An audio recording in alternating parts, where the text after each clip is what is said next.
এখন উনি বরঞ্চ আপনাকে সেভ করার চেষ্টা করবে, কারণ আপনার কিছু হলে পুলিশ কিন্তু প্রথমে ওনাকে অ্যারেস্ট করবে। তার লগে আব্বাস চেয়ারম্যান আছে, আমার লগে তো কেউ নাই।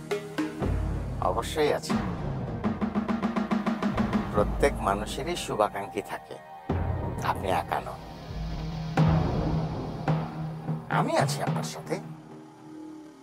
কেমনে বুঝুম আপনি আছেন? জিডি করার সময় তো আপনি আমার লগে যাইতে পারেন নাই।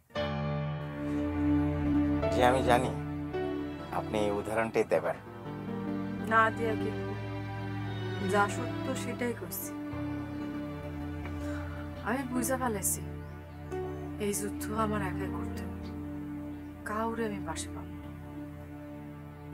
পৃথিবীতে এই একটি যুদ্ধই আছে যেটা একা করতে হয়, সেটা হচ্ছে জীবন যুদ্ধ। এই যুদ্ধে পাশে কাউকে পাওয়া যায় না, কাউকে পাশে চাওয়াটাও বোকামি।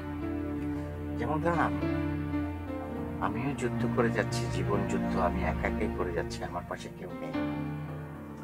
আচ্ছা বাদ দাও, আমি যাই। আপনি কি আমার উপর রাগ করেছেন? না, আমার কারোর উপরই রাগ নেই। রাগ আমার নিজের কপালের উপর। এত খারাপ কপাল নিয়ে দুনিয়াতে আসছি, এর লেগে নিজের উপর খুব রাগ হয়। নিজের উপর রাগ হবেন না, নিজেকে ভালোবাসতে শিখুন। নিজের বেশি ভালোবাসলে তো মানুষ স্বার্থপর করব। সব মানুষই স্বার্থপর, নিজেরটাই আগে দেখে। আমার ঘাড়ের উপরে মস্ত বড় একটা দায়িত্ব রয়েছে, সে কারণে আমি আপনার পাশে সবসময় দাঁড়াতে পারি না। আপনি সে কারণে আমার উপর রাগ করবেন না প্লিজ। না, রাগ করুন কেন? আসি।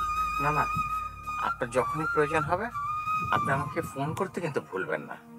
আপনারা ফোন করার দরকার নেই। আসি।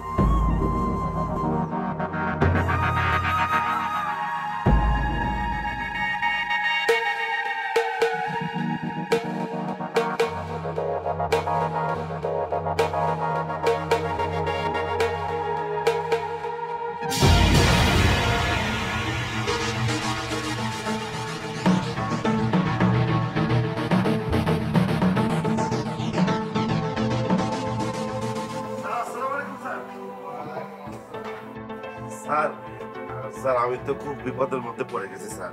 কি বিপদ? স্যার আমি যে দিবারে নিয়ে গেছিলাম না জিডি করতে, এটা শোনার পরে গুড্ডি ভাই আমার উপর অনেক খেপে গেছে স্যার। কেন খেপে গেল কেন? স্যার ওই গুড্ডি ভাই চায় না যে আমি দিবারে হেল্প করি, তো দিবারে নিয়ে গেছি এই জন্য আমার উপর খুব চেয়েছে। উনি চেতে গেলে আপনার সমস্যা কি?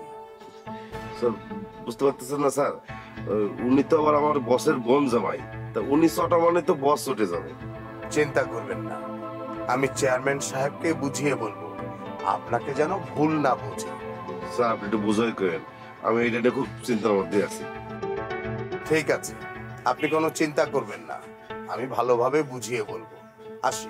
স্যার স্যার ওই এলাকায় অবৈধ মালের ব্যবসা চলতেছে, আপনি একটু খোঁজখবর নিয়ে দেখবেন না? অবশ্যই নেব। আপনি একটু জানার চেষ্টা করবেন কারা কারা এসব করছে। অবশ্যই স্যার, আমি জানতে পারলে আপনার জানাচ্ছি। তবে স্যার আমার ধারণা ওই যে সুলেমান মির্জার লোকজন এগুলো করতেছে। শুধু ধারণা করলে তো হবে না, প্রমাণ লাগবে। অবৈধ মাল সহ ওদেরকে আমি হাতে নাতে ধরতে চাই। ঠিক আছে, আমি খোঁজখবর নিচ্ছি। ঠিক আছে, আপনি সাবধানে থাকবেন, আপনার কিন্তু অনেক শত্রু। স্যার আমি তো মৃত্যু ভয় করি না, তা আছে কপালে। আরে এটা কোনো কথা হলো?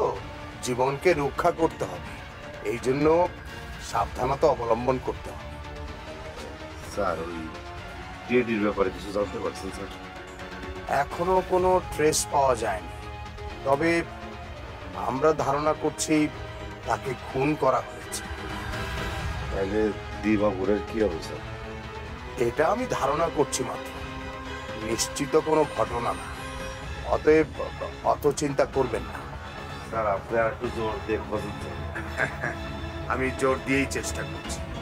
স্যার আমি ওই অবৈধ মালের কোনো খোঁজ খবর পাইলে সাথে সাথে আপনারা জানাবেন। অবশ্যই আমাকে সাথে সাথে জানাবেন, কিন্তু শোনেন বেশি রিস্ক আপনি নেবেন না। আপনি বেটার খোঁজ পেলে